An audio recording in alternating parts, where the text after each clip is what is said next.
Hello भाई लोग, जय हिंद। तो जैसा कि हम लोग बताया था कि हम ग्रुप डी का सेट लेकर आएंगे।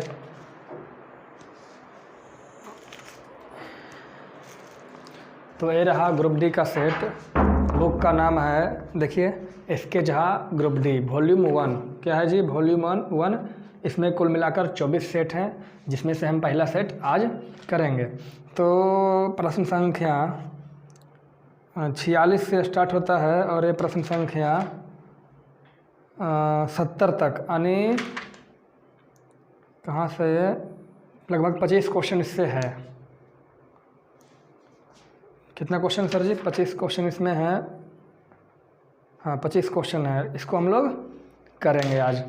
और किसी को कोई दिक्कत हो, और पूरा बुक का तो पीडीएफ एक बार हम नहीं दे पाएंगे, लेकिन सेट वाइज पीडीएफ, पूरे सेट का पीडीएफ हम वीडियो के डिस्क्रिप्शन में एक पीडीएफ लिंक करके डाल देंगे, ठीक है? तो आप वहाँ से देख लीजिए। और हम स्टार्ट करते हैं। पहला प्रश्न पढ़ते हैं आपके सामने। आज जो है वो है सेट नंबर 1। सेट नंबर 1 है। बुक को एक बार फिर से देख लीजिए, यही किताब से करवाएंगे। तो चलिए प्रश्न पहला पढ़ते हैं। कहता है, रहमानपुर गांव की इस समय जनसंख्या 625 है। वर्तमान जनसंख्या कितना है? 625। यदि प्रति वर्ष जनसंख्या में 4% वृद्धि अपेक्षित है, अपेक्षित मतलब ऐसा आशा किया जाता है कि प्रत्येक साल 4% की जनसंख्या बढ़ती है, तो दूसरे वर्ष के अंत में मतलब 2 साल के बाद इसकी जनसंख्या कितनी होगी? तो सबसे पहले हम देखेंगे कि प्रति वर्ष जनसंख्या बढ़ती कितना है? 4%। तो 4% बढ़ता है, तो 4% का मतलब होता है 1/25। इससे क्या समझे?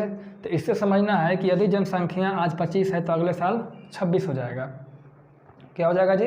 25 है तो 26 हो जाएगा, है ना? तो 25 से 26 हो जाएगा, तो हो कितना जाएगा? अगर मान लीजिए कुछ जनसंख्या है, ठीक है? तो अभी जनसंख्या कितना है? 625। वर्तमान जनसंख्या 625। तो अगले साल क्या होगा? 25 अगर है तो एक बढ़ जाएगा, तो क्या हो जाएगा? 26/25, यानी वर्तमान जनसंख्या का 26/25। इतना जनसंख्या हो गया, ठीक है? फिर अगला साल आएगा तो फिर 4% बढ़ेगा, तो फिर 4% यानी 25 में एक बढ़ेगा, तो फिर क्या हो जाएगा? 26/25। कोई दिक्कत नहीं। 25 से 25 कितना होता है? 625 से 625 कट गया। 26 × 26 क्या हो गया? 676। 2 साल के अंत का जनसंख्या यही है, 676। यह था प्रश्न संख्या 46। चलिए आगे देखते हैं। कहता है, इसी में देख लेते हैं अगला प्रश्न संख्या 47। कहता है, एक परीक्षा में 40% छात्र अनुत्तीर्ण मतलब फेल हुए। तो 40% फेल हुआ, तो भैया सबसे पहले हम 40% को लिखेंगे फ्रैक्शन में, तो क्या हो जाएगा? 2/5 होगा कि नहीं होगा जी? इसमें कोई दिक्कत है? इसको याद कर लीजिए। तो 40% का मतलब क्या होगा? 2/5। कहता है 40% फेल होता है। तो देखिए, इससे हम क्या समझे? इससे हम समझे कि यदि कुल स्टूडेंट की संख्या 5 है, तो 5 का 40% कितना होगा? 2। तो 5 में से 2 फेल हुआ। तो यहाँ से समझ में आया कि अगर कुल जनसंख्या 5 है तो 5 में से कुछ फेल होगा और कुछ पास होगा। कोई दिक्कत? तो अगर 5 में से फेल कितना हुआ? 2। तो पास कितना होगा? 3। तब ना 2 3 कितना हो जाएगा? कुल मिला के 5। अब देखिए फेल हो कितना रहा है, तो जिसको देखिए हम यहाँ से 5 को हम यहाँ 5x भी कर सकते हैं, कोई दिक्कत नहीं है। तो यहाँ 2x, यहाँ 3x। अब हम बता रहे हैं कि जो फेल है वो 240 है, यानी 2x बराबर 240। तो x बराबर कितना होगा? 120। कोई दिक्कत नहीं। तो कहता है, परीक्षा में भाग लेने वाले कुल छात्रों की संख्या बताइए। तो कुल छात्र कितना है? 5x है ना जी? तो x बराबर कितना? 120। तो 5x बराबर, तो 5 × 120, तो 12×5 = 60। 600 लड़का था, क्या था? कुल मिलाकर परीक्षा में भाग लिया था। यही पूछा गया था हमसे, ही उत्तर होगा। अगर पूछेगा बताइए कितना पास हुआ, तो पास कितना हुआ? 3x। तो 3x का मान कितना हो गया? 120। तो 12×3 = 36, 360 विद्यार्थी। कोई क्लियर है? कोई दिक्कत? चलिए प्रश्न संख्या 48 को पढ़ते हैं और समझते हैं। कहता है, साधारण ब्याज की कितनी दर पे, यानी रेट हमसे पूछा जा रहा है। एक राशि 15 वर्ष में 2 गुनी हो जाएगी। सबसे पहली बात, जो प्रश्न है साधारण ब्याज का है, प्रश्न के स्टार्टिंग में लिख चुका है।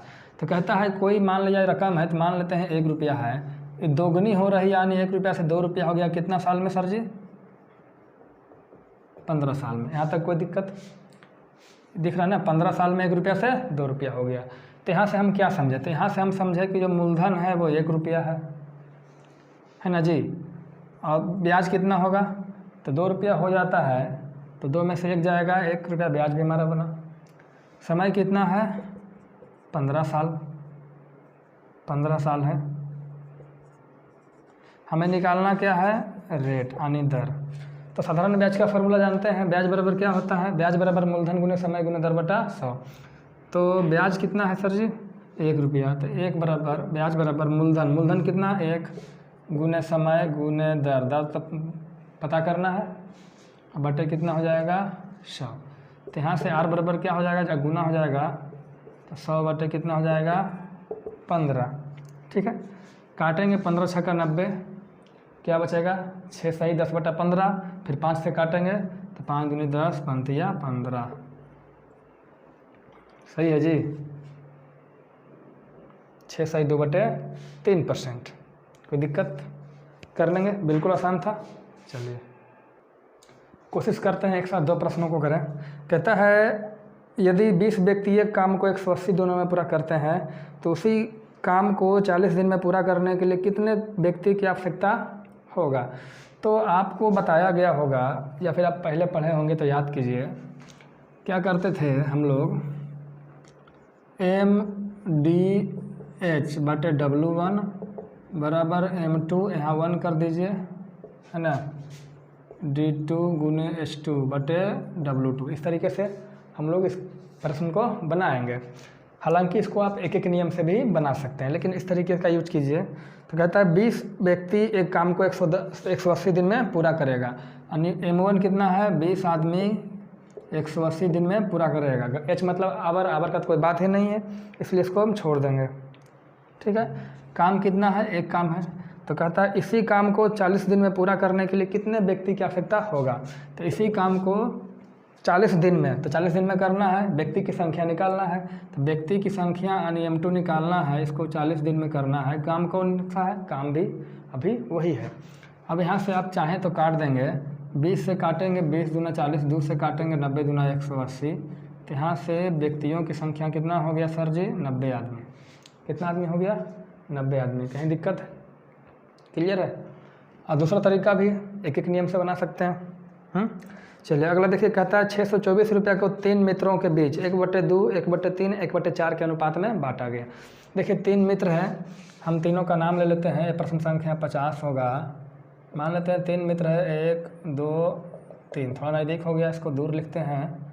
कहता है 1/2 अनुपात 1/3 और 1/4, 1/3 और 1/4, ये तीनों क्या है? अनुपात में है। अब देखिए जो अनुपात है आपका बटा में, इसको हम होल नंबर यानी पूर्णांक में लाएंगे। तो उसके लिए क्या करेंगे? हम इसमें कुछ वैसी संख्या से गुना कर देते हैं ताकि ये पूर्णांक में आ जाए। तो कितना से गुना करेंगे? तो इसमें हम गुना करते हैं 2 3 4 का एलसीएम। तो क्या होता है सर जी? 2 3 4 का एलसीएम 12। तो यहाँ भी हम 12 से गुना करेंगे। देखिए अनुपात का हम साइन लगाए हैं, यहाँ भी 12 से गुना करेंगे, यहाँ भी 12 से गुना करेंगे, यहाँ भी 12 से गुना करेंगे। यहाँ कितना हो जाएगा? 6/4/3। कोई दिक्कत? कोई दिक्कत? बस यही चीज़ है, यही अनुपात को बटा में लिख दिया था, है ना। अब देखिए कहता है इसका मतलब क्या समझे कि इसको 6 रुपये मिलेगा तो इसको 4 मिलेगा, इसको 3 मिलेगा।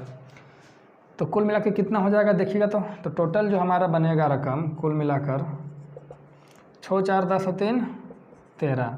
हम इसमें x लगा करके, तो कोई दिक्कत है जी? मतलब रेशियो में है तो x से x कट जाएगा, x लगा दिए तो 13x। कुल कितना रकम हो गया? 6 4 10 3 13x। और कुल रकम है कितना? 624। कितना है सर जी? 13x बराबर 624। तो x बराबर 624/13 कटेगा तो काट देंगे इसको। 13 चौके 52, 13 और 14 से x बराबर कितना हो गया? 48। तो निकालना क्या हमको? कहता है तीसरे मित्र का हिस्सा निकाले। तो तीसरा मित्र का हिस्सा कितना? 3x निकालिए। तो 3 और x का मान 48 है, कितना हो जाएगा? 144 रुपया। कोई दिक्कत है? दूसरा पूछेगा तो 4x 4 गुने 48, पहला पूछेगा तो 6 गुने x 6 गुने 48, जो पूछे आप निकाल सकते हैं। इस क्वेश्चन में आपको केवल ये जो फ्रैक्शन है, फ्रैक्शन में जो रेशियो है उसको आप पूर्णांक में बदल लें, बाकी आसान हो जाएगा। ठीक है, चलिए प्रश्न संख्या है 51। कहता है यहाँ पर आपको 4 रेशियो दे रखा है, 7/15, 15/23, 17/25 और 21/39। कहता है इनमें से सबसे छोटा कौन है। सबसे छोटा रेशियो मतलब सबसे छोटा कौन है। तो सबसे पहला तरीका तो आप में जो है आपके पास जो है सिंपल है और बढ़िया है। बढ़िया नहीं है, टाइम टेकिंग थोड़ा सा हो जाता है। वो क्या है कि आप सबको भागा दे करके देख लें, जो सबसे छोटा आएगा वो आएगा। लेकिन क्या होगा, भागा देने में परेशानी आपको हो सकती है। अगर नहीं होता है तो आप इसको भागा देकर देख लीजिए, कोई दिक्कत नहीं है। लेकिन एक तरीका हमारे पास है, वो क्या है ये देखिएगा। वो तरीका है, हमें डिफरेंस देखिए, 7 और 8 का डिफरेंस कितना है 8, 15-23 का डिफरेंस कितना है 8, 17-25 का डिफरेंस कितना है 8, 21-39 का डिफरेंस कितना है 8 है नहीं, 8 से ज़्यादा है। कितना है सर जी 18 का यहाँ डिफरेंस है, कोई दिक्कत। तो इन तीनों में जो डिफरेंस है 8-8 का है, तो इन तीनों में पहले देखते हैं सबसे छोटा कौन है। इसका बात अभी हम नहीं करते हैं। तो इन तीनों में सबसे छोटा अगर ढूंढना हो तो सबसे पहले डिफरेंस देखेंगे। तो डिफरेंस बराबर हो तो क्या करना है कि जो सबसे छोटा होगा, जैसे ऊपर में 7 यही छोटा है, 7, 15, 7, 17। तो इन तीनों में सबसे छोटा कौन है, सबसे छोटा 7 है ना जी। तो यही सबसे छोटा होगा। ये क्या होगा, सबसे छोटा होगा। इससे बड़ा ए होगा और इससे बड़ा ए होगा। आप इसे कैलकुलेट करके देख सकते हैं। मतलब कैलकुलेट कैसे करेंगे, पॉइंट में निकाल कर देख सकते हैं।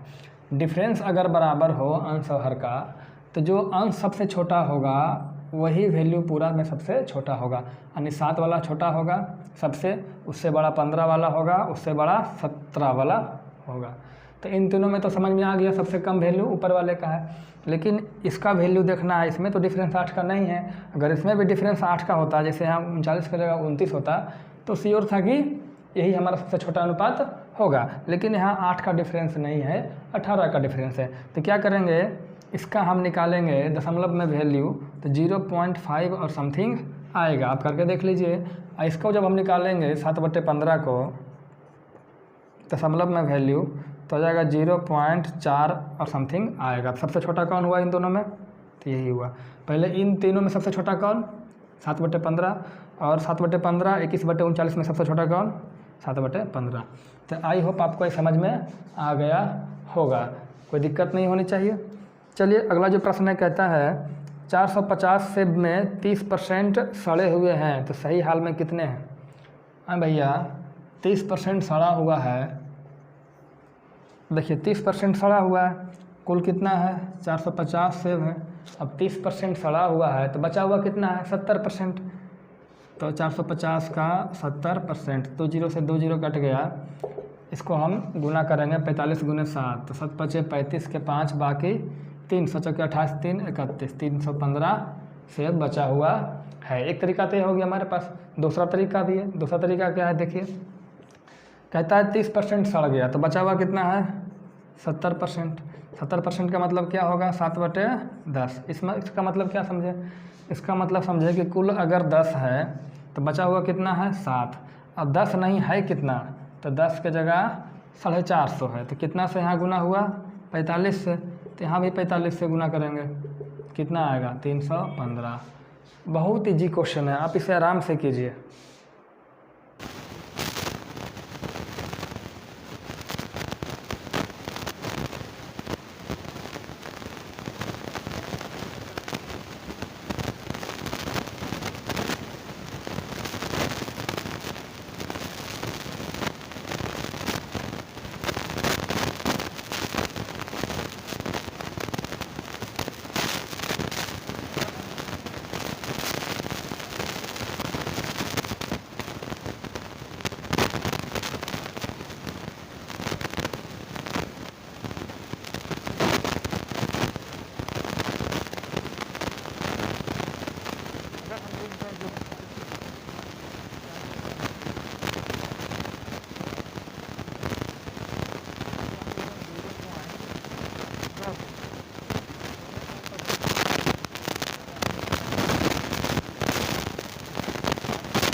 लिए 2 को 9 देंगे यानी 99। कोई दिक्कत नहीं है। चलिए यहाँ तक तो क्लियर है, कोई दिक्कत नहीं है। हम कुछ और एग्जांपल लेते हैं। हम लिख देते हैं 0.46, ठीक है। और जो रेकरिंग होगा वो केवल 6 के ऊपर, तो इसको हम लिखेंगे सबसे पहले क्या लिखेंगे 46। टोटल कितना है सर जी 46। रेकरिंग कितने के ऊपर नहीं है, 1 के ऊपर नहीं है, वो 4, तो 4 के ऊपर नहीं है तो 4 घटा देंगे। अब बटे रेकरिंग कितने के ऊपर है, 1 अंक के ऊपर, तो 1 9 देंगे। और रेकरिंग कितने अंक के ऊपर नहीं है, 1 अंक के, तो 9 पर 1 0 देंगे। तो यहाँ से घटाने के बाद हमारा क्या बचेगा, तो बचेगा 42/90। नहीं समझे, आगे देखिए। ये 90 है सर जी। अगला एग्जांपल लिखते हैं 0.456 और रेकरिंग देते हैं 2 अंकों पे। तो सबसे पहले क्या करेंगे 4 5 6 माइनस करेंगे किसको, जिस पर रेकरिंग नहीं है, तो 4 पे नहीं है तो -4।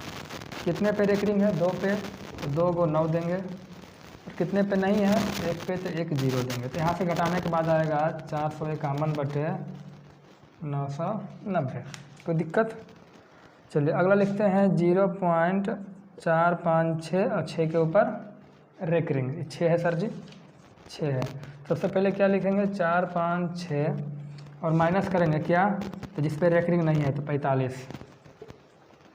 रेकरिंग कितना पे है 1 पे, तो 1 9 देंगे। कितने पे नहीं 2 पे, तो 2 0 देंगे। इसको घटाने के बाद आ जाएगा आपका आएगा 411/900। यही था हमारा कॉन्सेप्ट, समझ रहे हैं ना, इस तरीके से बनता है। तो अब 0.41 को बनाना है, इसको हम मिटा रहे हैं। ये सब हमारा प्रश्न नहीं था, इसको हम आपको सिखा रहे थे।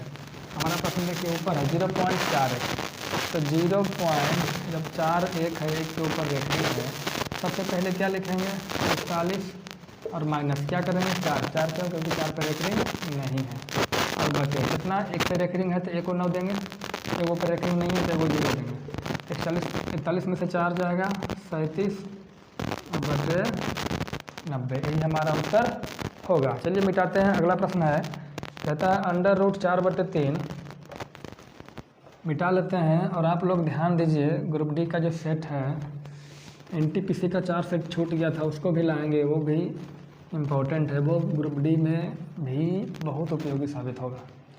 तो प्रश्न संख्या 54 कहता है, देखिए प्रश्न संख्या 54 कि √, देखिए ऐसे तो प्रश्न जो है आपका इस तरीके से है 4/3 माइनस 3/4 है ना। इसको सोल्यूशन करना है। तो इसको सोल्यूशन करने से पहले हम क्या करेंगे, ये जो रूट है ना उसको हम तोड़ लेंगे। मतलब ऊपर लिखेंगे √4, अरे भाई साहब और बड़ा लिखो, और नीचे लिखेंगे √3 माइनस √3/4। कोई दिक्कत है नहीं है। यहाँ से जब एलसीएम लेंगे तो नीचे क्या बनेगा √3 गुने √4, तो √3 गुने √4। देखिए भाई साहब आप इसको शॉर्टकट में भी कीजिए। अब गुना होगा 3 से भागा देंगे 3 कट जाएगा, √4 गुने √4 क्या होगा 4 माइनस 4 से 4 कट जाएगा, यहाँ क्या बचेगा √3 गुने √3। कोई दिक्कत नहीं, 4 में से 3 गया 1, ये क्या हो जाएगा गुना होकर √12 को तोड़ेंगे तो 2 दूना 4 तिया 12 है ना जी। देखिए या फिर ऐसे देखिए 3 का तो वर्गमूल होगा नहीं, लेकिन 4 का वर्गमूल होगा। 4 का वर्गमूल क्या होगा 2, और √3 का वर्गमूल नहीं होगा तो 2√3। ये हमारा हो गया उत्तर। दिक्कत है, हमें तो कहीं दिक्कत नहीं लग रहा। प्रश्न संख्या 55 देखिए कहता है, बहुत हल्का है, आप इसको समझने का प्रयास करेंगे। यदि एक संख्या दूसरी संख्या की 2/3 है, देखिए 2/3, इसी में पूरा लॉजिक छुपा हुआ भाई जी। 2/3, तो इसको थोड़ा सा बड़ा लिख लेते हैं 2/3। देखिए एक संख्या दूसरी संख्या का, तो जो एक संख्या यानी पहली संख्या का जो मान है डिपेंड करता है दूसरी संख्या पे, तो दूसरी संख्या पे डिपेंड करता है, तो इसको मान लेंगे हम दूसरी संख्या। तो यदि दूसरी संख्या 3 होगा तो पहली संख्या क्या होगा, तो 3 का 2/3 क्या हो जाएगा 2। तो इतना लोचा नहीं करते हुए डायरेक्ट समझेंगे कि दूसरी संख्या 3 है तो पहली संख्या क्या होगा 2। कुल मिला के कितना होगा सर जी 3 और 2 5, और कुल मिला के है कितना 60। दोनों संख्याओं का योग है कितना 60। यदि हम इसको x लगा दें तो यहाँ भी x हो जाएगा, तो यहाँ भी x हो जाएगा। जिसको हम 5x कहते हैं उसको प्रश्न में 60 बोल रहा है, तो x बराबर कितना होगा 12। अब क्या पूछ रहा है, पहला संख्या पूछे तो भी बताइए, दूसरा पूछे तो भी बताइए। कैसे, पहला पूछेगा तो 12 दूनी कितना हो जाएगा सर जी 2x, तो 12 दूनी 24। दूसरा पूछेगा तो 12 तिया 36। क्या दिक्कत है, जो पूछे आप इसे बताइएगा। चलिए अगला देखते हैं। देखिए भाई साहब, रमेश ने अपने पत्नी को मासिक वेतन का 65% दे दिया। तो हम ऐसा करते हैं, मान लेते हैं रमेश का जो मासिक वेतन था वो था 100x, उसमें से दे कितना दिया 65%, तो 65x हो गया। तो इसके पास बचा कितना 35x। 100 रुपया कमाया, 100 में से 65 रुपया दे दिया पत्नी को, तो बचा कितना 35x रुपया। ठीक है, अब कहता है दिया कितना पत्नी को, उसकी पत्नी ने 650 रुपया प्राप्त किया, यानी ये दिया 65x और प्राप्त कितना किया 650 के, यानी 65x बराबर कितना है 650। तो x बराबर क्या हो जाएगा सर जी 10। तो कहता है कुल वेतन ज्ञात करें, तो कुल वेतन कितना है 100x, तो 100 गुने 10, यानी कुल वेतन कितना है 1000 रुपया। अगर बोल देगा कितना बचाया, तो 35x, 35 गुने 10 कितना हो गया 350, या फिर 1000 में से 650 दे दिया, बचा कितना 350। आप जैसे करेंगे वैसे सोल्व होगा, कहीं कोई परेशानी नहीं होगा। कहता है तेल की कीमत में 30% की वृद्धि हो जाती है, तो एक परिवार को तेल के उपयोग में कितनी % की कमी करनी चाहिए जिसका खर्च वही रहे। देखिए खर्च को कांस्टेंट रखना है, खर्च को कांस्टेंट रखना है, सामान कम खरीदेंगे। जैसे समझिएगा, अगर मेरे पास 100 रुपया है, 100 रुपया है, मतलब मेरे पास 100 रुपया है वो तेल के लिए है, खाने वाला तेल। तो 100 रुपया लीटर पहले तेल लाते थे सपोज, और अचानक रेट हो जाए 120 रुपया, हमारे पास 20 रुपया नहीं हो तो क्या करना होगा, 100 रुपया का ही तेल खाना होगा। मतलब जहाँ पहले 1 लीटर खा रहे थे वहाँ पे कम खाएगा। दूसरी बात, हम इसको साबित नहीं करेंगे इस क्लास में, बता रहे हैं, वो ये है कि जैसे ही रेट बढ़ेगा, रेट मतलब प्रति किलो जो रेट बढ़ेगा, भाव बढ़ेगा, तो खर्च भी बढ़ेगा, और दोनों सेम अनुपात में बढ़ेगा।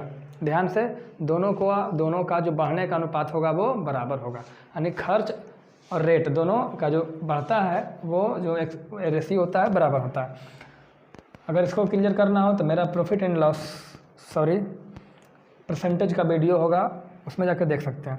कहता तेल की कीमत में 30% का वृद्धि हो गया। मतलब 30% का मतलब क्या हुआ कि अगर पहले खर्चा 100 रुपया था तो अब बढ़कर कितना हो गया भाई साहब 30% बढ़ेगा तो 130 हो गया। लेकिन कहता नहीं, हमको 130 नहीं खर्च करना, हमको 100 रुपया ही खर्च करना है, तो कितना कम करना होगा, तो 130 में से 100 ही खर्च करना है, तो कितना कम करना होगा 30 का कमी करना होगा किस पे 130 पे। देखिए तीर का मार्क देखिएगा, तीर का निशान बहुत इंपॉर्टेंट है।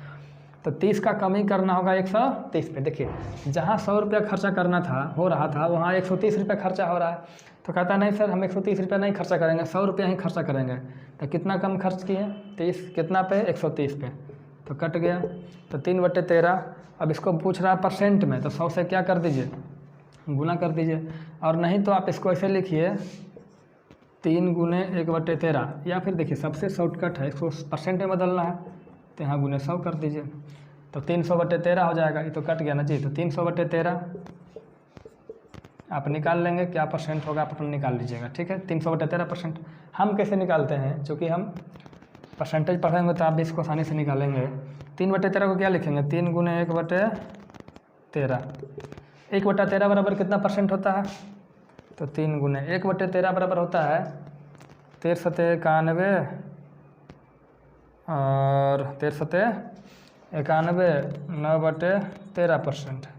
अब इसको गुना करेंगे तो 7 21 9 27 और 13 दूनी 26, तो 7 21 तो देखिए हो गया यहाँ पे, देखिए 21 हो गया ना जी। देखिए 7 21 और 9 27, 27 भागा 13 दूनी 26, तो 21 + 2 कितना हो जाएगा 23, सही 1/13%। आप हमारा परसेंटेज वीडियो में देखिएगा, ये सब बहुत आसान लगेगा आपको। तो क्लियर है यहाँ तक। चलिए देखिए भाई साहब इसको सॉल्व करना है। कहता है 6.5 का 60%, तो 6.5 को क्या लिखेंगे 65/10 का मतलब गुना 60% का मतलब क्या होगा 3/5। 60% का मतलब क्या होता है 3/5, इसको आप याद रखिएगा, +x बराबर 19.8। इसको हम लिखेंगे 198 और नहीं तो 19.8 को आप 198/10 गुने 1/3। कहीं दिक्कत है? हाँ, इसको काट लेंगे, काट दें। देखिए काटेंगे कैसे। हम काटेंगे 3 से काटेंगे, 3 छक 18, 3 छक 18, कोई दिक्कत नहीं। यहाँ से काटेंगे 5 से 13 5 65, तो हो कितना गया 13 तिया 39/10 प्लस x। यहाँ कितना हो गया 66/10। x बराबर क्या होगा? तो 66, 6 पर से 66/10 माइनस 39/10, 10 लेंगे एलसीएम है। तो 66 में से 39 गया कितना हो जाएगा? 16 में से 9 गया 7, और यहाँ कितना 5 में से 3 गया 2, 27/10। यही आपका उत्तर है। अगर ऑप्शन में इस तरीके से है तो ठीक है, और नहीं तो आप इसको भी बदल सकते हैं 2.7 में, क्या दिक्कत है। चलिए अगला प्रश्न है, कहता है √1756 प्लस x बराबर 2400 का 24%। सबसे पहले इसका वर्गमूल निकालेंगे, 2 का पेयर लगाएंगे, 8 बार में लगाएंगे तो 8 8 जुड़ जाएगा 16, 8 बार में 8 8 64, यहाँ बचेगा 6 और 5 6 नीचे आ जाएगा। 4 बार में लगाएंगे तो 656, यहाँ कितना हो गया 8 पर 4 84। तो इसका जो वर्गमूल होगा वो हो गया 84 प्लस x। 2400 का, तो 2400 का मतलब गुना 24% मतलब 24/100, 2 0 से 2 0 कट गया। तो यहाँ से जो x होगा 24 गुना 24 कितना होता है भाई साहब 576, इधर जाएगा तो माइनस कितना हो जाएगा 84। यहाँ घटेगा 6 में से 4 गया 2, 17 में से 8 गया 9, यहाँ कितना हो गया 492। कहीं कोई दिक्कत है? कोई दिक्कत नहीं। चलिए प्रश्न संख्या 60 पढ़ते हैं। कहता है एक टेबल और पंखे का जो मूल्य है 4000 है। टेबल और पंखा का मूल्य कितना है 4000। तो देखिए टेबल और फैन कुल कितना है 4000, और उनके मूल्य का अनुपात कितना है 2:3। 2:3 मतलब कि अगर टेबल का मूल्य 2x है तो टेबल मतलब पंखा का मूल्य कितना होगा 3x। तो कुल मिला के होगा कितना टोटल कितना हो जाएगा 5x। कुल कीमत कितना हो गया 5x, हुआ कितना? तो 5x हुआ 4000, तो x बराबर कितना हो गया 800। तो कहता है कि आप हमें बताइए टेबल का कीमत। तो टेबल का कीमत कितना है 2x, तो 2 गुने 800 कितना हो जाएगा सर जी 1600 रुपया। पंखा का पूछेगा तो 3x 8 या 2400, और 2400 और 1600 जोड़ के देखिएगा 4000 तो वहीं जाएगा। तो कहाँ दिक्कत है। चलिए अगला है, कहता है इसको सॉल्यूशन करके बताइए। तो 2 सही 2/5, 8 सही 1/4 और 6 सही 1/3, यहाँ माइनस यहाँ प्लस है। तो एक तरीका है कि आप इसको पूर्णांक में तोड़ें। पूर्णांक में तोड़ने के बाद आपका इतना ना परेशानी हो जाएगा, इतना फजियत होगा आपको कि आप पढ़ना छोड़ दीजिएगा। तो ऐसा नहीं करना है, इसको हम मतलब फ्रैक्शन में तोड़ेंगे नहीं। तो करना क्या है 2 सही 2/5 को हम लिखेंगे 2 + 2/5, ऐसा लिख सकते हैं, दिक्कत नहीं है, गलत नहीं है, इट इज़ करेक्ट। यहाँ पर लिखेंगे 8 सही 8 + 1/4, यहाँ लिखेंगे माइनस ना जी, तो -6 - 1/3, ठीक है। इस तरीके से लिख सकते हैं। अब देखिए 2 पूर्णांक में 8 पूर्णांक में 6 पूर्णांक में, इसको तोड़ेंगे क्या गलत लिख लिया क्या जी? पहले प्रश्न को देखते हैं, हमको लगता है गलत लिख लिया। यहाँ 5 है सर जी, तो यहाँ 5 होगा। तो 5 + 8 जुड़ेगा तो 8 5 कितना हो जाएगा 8 5 13, 13 में से 6 गया 7, कोई दिक्कत नहीं। प्लस इन सभी को जोड़ेंगे तो 2/5 और 1/4 और -1/3, इन तीनों को जोड़ेंगे तो एलसीएम लेंगे तो 60 आएगा। 5 से भागा देंगे 12, 12 दूनी 24, 4 से भागा देंगे 15, 15 -20। देखिए अभी इसको बराबर नहीं लिखना है, +7 तो है अभी ना जी। इसको जब घटाएंगे तो हो जाएगा 15 में से 20 गया 5, -5, 24 में से 5 गया 19/60। इसको क्या लिखेंगे, इसको लिखेंगे 7 सही 19/60। ऐसा क्यों? क्योंकि इसी को तो इस तरीके से हम लिख रहे थे। देखिए ऊपर लिखे ना जी, पूर्णांक को प्लस में लिखे तो प्लस को पूर्णांक में काहे नहीं लिखेंगे? दिक्कत लिख सकते हैं। चलिए, या फिर देखिए प्रश्न आपको इतना लिख के नहीं करना है, एग्जाम में आप जा रहे हैं ना, अब डायरेक्ट देखिए 5 8 13 में से 6 गया 7 है, इन दोनों को जोड़ना है तो केवल इन दोनों को जोड़ के इसको घटा कर निकाल लीजिए, क्या दिक्कत है? आप अपना बुद्धि लगाइएगा। चलिए प्रश्न संख्या 62 देखते हैं। बहुत अच्छा है। कहता है किसी अर्धवृत्त का परिमाप। देखिए भाई साहब, अर्धवृत्त का परिमाप है तो अर्धवृत्त का पहले समझिए। अर्धवृत्त का मतलब क्या हुआ, यही ना बोझे। अर्धवृत्त का परिमाप दे रखा है। इसमें परिमाप में कौन कौन आएगा। परिमाप में सबसे पहले यहाँ से लेके यहाँ तक आएगा और फिर ये लंबाई आएगा। आधा क्या हो गया, त्रिज्या। इधर क्या त्रिज्या, कुल मिला कितना हो गया, 2 त्रिज्या हो गया। तो अर्धवृत्त का जो परिमाप होगा, पहले 2 गुना त्रिज्या होगा प्लस ये वाला होगा जो कर्व लाइन है। तो कर्व लाइन है ना जी, जब ये पूरा होता है तो क्या होता है 2 पाई आर। चूँकि आधा है 2 से भागा देंगे तो क्या बचा हमारा पाई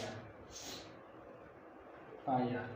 तो कुल मिला के हमारा जो अर्धवृत्त का परिमाप हुआ 2r प्लस इसका पाई आर, ये कितने के बराबर है, 36 के बराबर है। यहाँ से भी आर, यहाँ भी आर लेंगे कॉमन, तो 2 जोड़ पाई का मान कितना होगा 22/7 बराबर 36। तो आर गुने इसको जोड़ेंगे 7 दूनी 14 और 22 36/7 बराबर 36 से 36 काट गया तो आर बराबर क्या हो गया 7 सेंटीमीटर।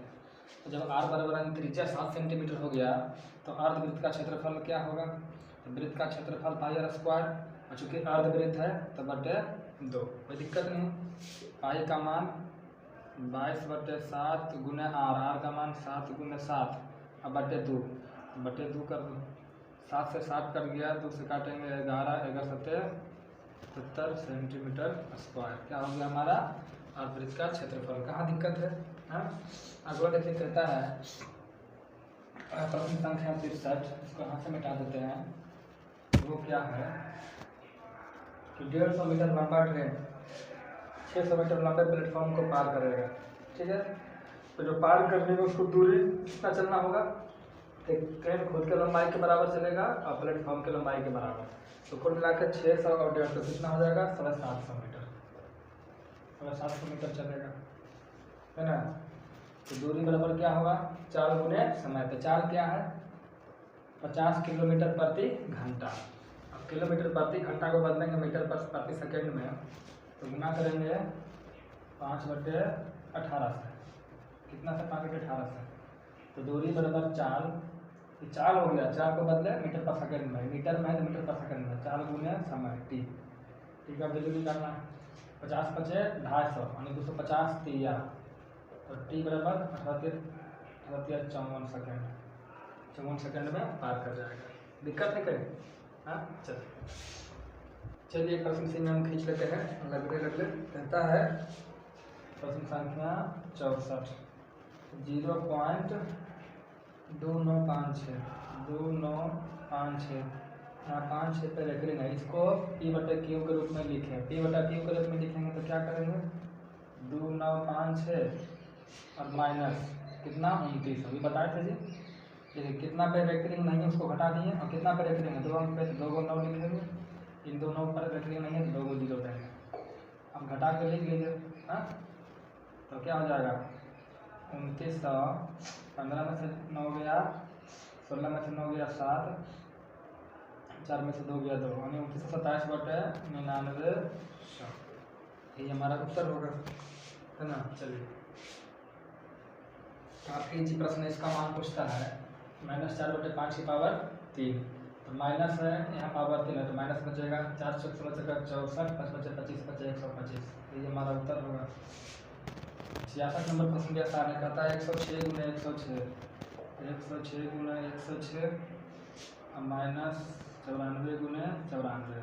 सबसे आसान तरीका इसको गुना कर दीजिए और घटा दीजिए, लेकिन इसमें फंसिएगा नहीं, फंस जाइएगा अच्छे से। इसको लिखेंगे a × a² - b²। तो a² - b² बराबर क्या होता है a + b × a - b।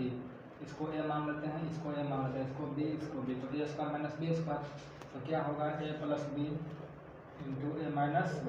यानी एक बार जोड़िए 106 और 94 को, तो कितना हो जाएगा 200, बीच में गुना एक बार घटाइए, 106 में से 94 जाएगा तो बचेगा कितना 12 दूनी 2400। आसान है कि नहीं है, बिल्कुल है। चलिए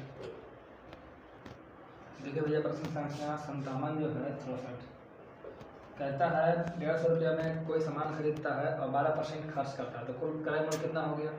तो 150 रुपया तो इसका हो गया क्रय मूल्य, इस पर कितना खर्च किया 12%।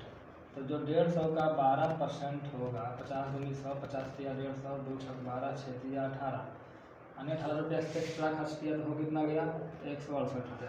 तो कहता है 10% लाभ कमाने के लिए इसका विक्रय मूल्य क्या होगा। 10% लाभ का मतलब होता है 10/1/10। मतलब है कि यदि क्रय मूल्य 10 है तो विक्रय मूल्य कितना होगा 11। 10 का 1 लाभ, 10 का 10% 1 रुपया लाभ 11। अब क्रय मूल्य है कितना, जिसको हम 10 बोल रहे हैं वो है कितना 168। तो कितना गुना है 16.8 गुना। तो इसमें भी 16.8 से गुना करेंगे तो 184.8 इतना ही आएगा। समझ रहे हैं आप? हाँ, अरे यूनिट है ये, 10 यूनिट 11 यूनिट, इस तरीके से समझिए आप। चलिए अगला प्रश्न है प्रश्न संख्या 68। कहता है एक पंसारी, देखिए 2 तरह का चावल है। पहला चावल का जो कीमत है 15 रुपये किलो, दूसरे का कीमत है 20 रुपये किलो। दोनों को किस अनुपात में मिलाएंगे जो कीमत इसका हो जाए 16 रुपये 50 पैसा। ठीक है, इसको घटाइए तो 16 में से जाएगा तो हो जाएगा 1.50। इसको घटाएंगे 16 × 17 3.50। दशमलव से दशमलव कट जाएगा, 50 7 50 3 तो क्या हो गया 7:3 में मिलाएगा। कितना आसान है, बना सकते हैं। चलिए पहले प्रश्न संख्या 70 करेंगे, कहता है उसके बाद 69 करेंगे। कहता है 4 क्रमागत संख्या का योग कितना है 154 है। तो 4 क्रमागत संख्या, क्रमागत मतलब लगातार, पहला x मानिए, दूसरा कितना होगा x + 1 + x + 2 + x + 3, 1 2 3 4, इसका योग कितना है 154 है ना जी।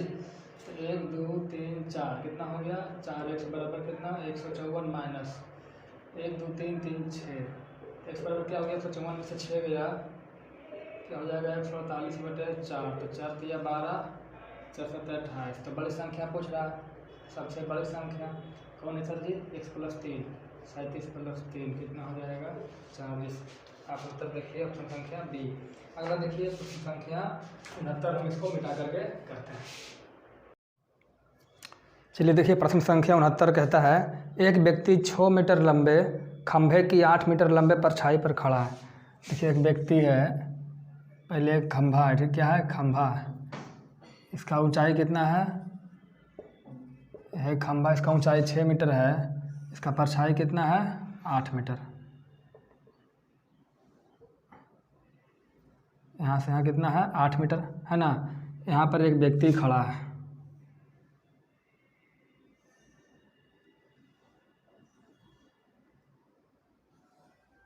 समझिएगा, एक खंभा है, यहाँ से यहाँ इसका परछाई है, ठीक है, और ये है आपका आदमी, इसका परछाई है 2.4 मीटर।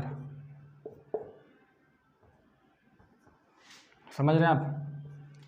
समझिएगा, खंभा है, खंभा का परछाई का लंबाई 8 मीटर है, ये आदमी है, इसका परछाई का लंबाई 2.4 मीटर है। तो कहता है आदमी की ऊंचाई बताइए। सबसे पहले देखेंगे कोई भी चीज़ जब खड़ा रहता है तो वो कितने डिग्री पे 90 डिग्री पे, ये भी 90, आदमी भी खड़ा है तो भी 90 डिग्री।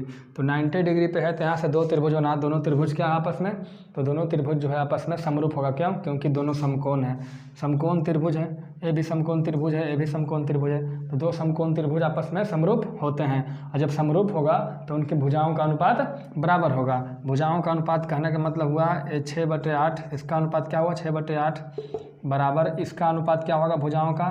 तो आदमी का लंबाई मान लेते हैं कुछ हम x, तो x/2.4, कोई दिक्कत। यहाँ से काटेंगे 8 × 24, 0.3 बार में, तो x बराबर 6 × 18 1.8 मीटर। यही हमारा आ गया आदमी का ऊंचाई। दिक्कत है? तो चलिए दोस्तों आज कंप्लीट हुआ, फिर मिलते हैं अगले सेशन में, तब तक के लिए जय हिंद जय भारत।